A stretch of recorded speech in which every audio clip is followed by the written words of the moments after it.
I am the product of an Irish father and a Sicilian mother. Yeah, see, that always gets the reaction. My dad is 82 years old. He lives at the Jersey Shore now.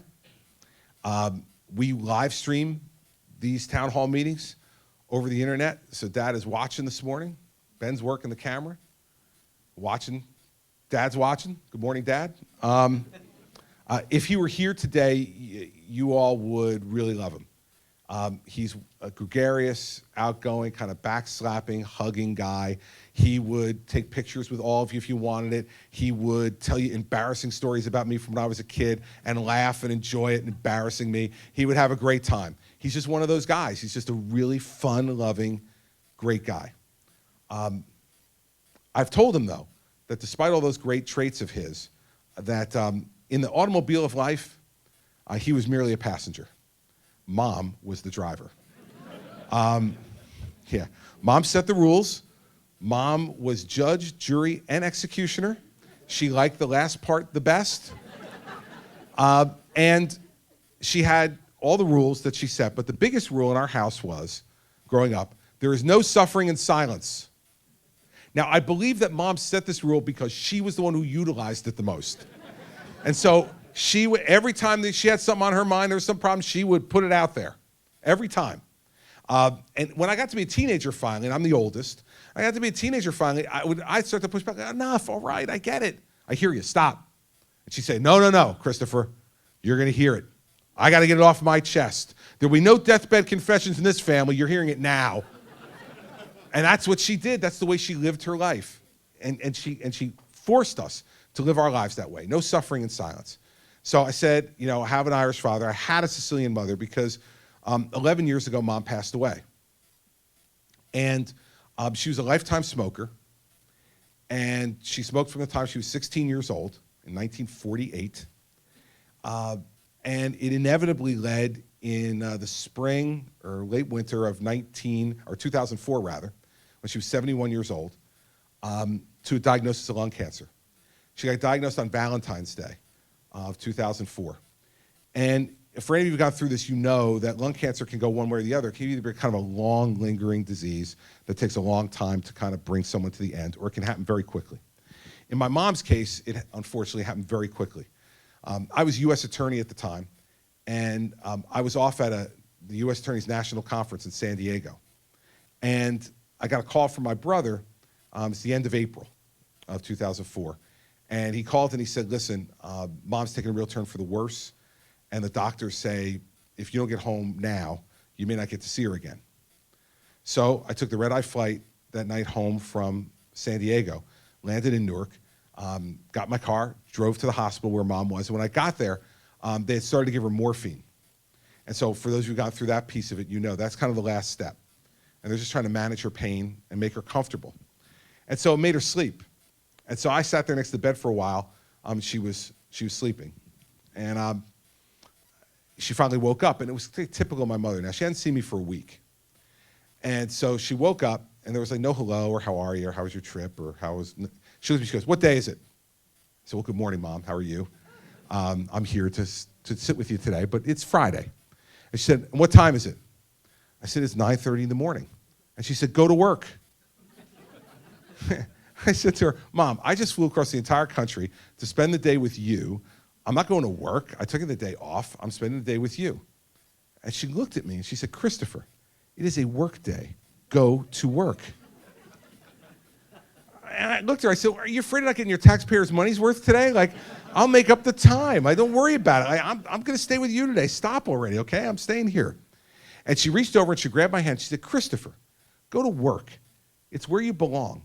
There's nothing left unsaid between us. And other than the birth of my 4 children, it's the most powerful moment of my life.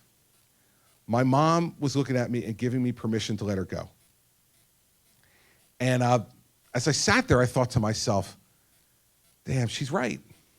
Again, she's right. Because she said to me for years, over and over again, there'll be no deathbed confessions in this family. You're going to hear it now. She was right. Every grievance had been aired. Every joy in our life had been shared. when it happened. There was nothing left. I knew she loved me. And she knew that I loved her. And she was giving her oldest son permission to let her go. And so I did as I was told. I stood up, I kissed her on the forehead, and I said, okay, Mom, I'll go to work. And she looked at me, she got a smile on her face, and she said, good boy. And I left. And 3-4 hours later, my brother called me and said she had fallen into a coma. And 3 days later, she died. I never spoke to her again. That was it. But I had no regrets, everybody, none. Because I lived my life the way she taught me to live it. And she left this world with the sense that there was nothing left unsaid between her and her oldest son. And so, now that Trump's in the race, I'm only the second most psychoanalyzed politician in the race. Not bad still with 14 people being second, but like all through my career, right? When I say, get the hell off the beach, or sit down and shut up. When somebody needed to be told to sit down and shut up, right? People say, what's he doing? Why is he angry? Why does he say these things? Why do these things come out of his mouth that way? What's wrong with him? Is he angry? What's the problem? You all this morning now here in this town hall in Stratham know why I am the way I am. It's her. It's her, right? There's no denying that. It's her. And I know that if my mom were here today to see this circus that my life has become, right, she'd have a number of things to say. I know two for sure. First, she would say to me, so, you're running for president of the United States, Mr. Big Shot. She said, I changed your diaper. I know who you are, buddy. Don't you play big shot with me. She would want me to keep my feet on the ground and my head on my shoulders, and she would see herself as the enforcer of that, as she saw herself as the enforcer of most things. Second, she would say to me, all right, if you're going to do this, if you're going to ask these people to give you more trust than they give to anyone outside their family, then you better tell them everything. You better tell them exactly what you're thinking and exactly what you're feeling, because in a trusting relationship, Chris, that's what we do. That would be the requirement. And so you don't have to wonder why I say the things I say or why I do the things I do. It's because I believe you have the right to know. And if I'm going to ask you for your vote and for your confidence and your trust, then you have the right to know. And that's the kind of president I'll be. There will be days you'll see me on TV as president and you'll say, oh God, I cannot believe he said that. I hope there will be other days when you'll say, oh, thank God someone finally said that. It goes both ways. You get the whole package. You don't get part. And you need to know when the crisis comes across the desk, who the person is sitting there and what's in here. And that's who I am. And so when Hurricane Sandy came to my state, no one had to wonder what my first priority was. It was the people of my state, because that's the people who elected me, and those are the people who deserved my absolutely unalloyed loyalty, effort, and wisdom every day to rebuild the state after we lost 365,000 homes in 24 hours. So when the next crisis comes across my desk as President of the United States, you won't have to wonder. This country and its people will be my first priority. Not the elites in the think tanks, not the Harvard faculty, not the New York Times editorial board, God love them,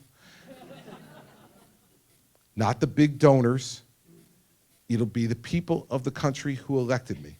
The same way you saw me do that during Sandy for the people of New Jersey, I will do it for the people of the country when that crisis comes, because that's the way I was raised. That's the way I was raised.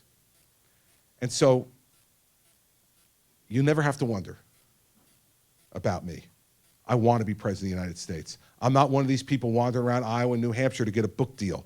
I'm not one of these folks wandering around Iowa and New Hampshire to get a show on Fox News. I'm not one of these people wandering around crying and moaning and complaining. It wasn't what I thought it was going to be. I thought it would be better. I thought it would be happier. I thought it would be great. Now it's so hard and it's so difficult and I don't know what to do, and these people ask me unfair questions. The press is so unfair. When have they ever been fair, man? But you think they're going to be fair now? You thought it was going to be all like sunshine and roses? I'm not one of those folks. I don't have one moment of regret that I'm doing this. I don't have one moment of doubt that this is the right thing for me to do with my life, and you're never going to hear me complain about it. Because, as my wife told me, you were doing this voluntarily. No one forced you to do it. I'm running for president of the United States because I want to be president of the United States. And that sounds simple, but if you think about it, it's not that simple. I want to be president of the United States because I want to help to restore this country to what I know it can be in the future. I want to be president of the United States because I want the world to be a safer and more secure place. I want to be president of the United States because I don't want any child in this country to feel any differently than I felt when I was a kid, which was my mom told me if I worked hard enough, I could be anything I wanted to be. And damn, man, she turned out to be right again. Again, because here I am, this kid from New Jersey who's getting a chance to be president of the United States. So never wonder how committed I am, never wonder how much I want it, and never wonder how hard I will fight once I get there to achieve the things I want to achieve, because that's what my whole life has been about. And with your help on February 9th, we will get there as a country, as a people, for this generation and the next generation. And if we do that together, we can put our head on the pillow at night and say, we've done our job, and hand it off to the next generation and say, now it's your turn. That's what I want to be able to do with my life. That's what I want you to be able to do with yours. So let's do it together on February 9th, all right? Thank you very much.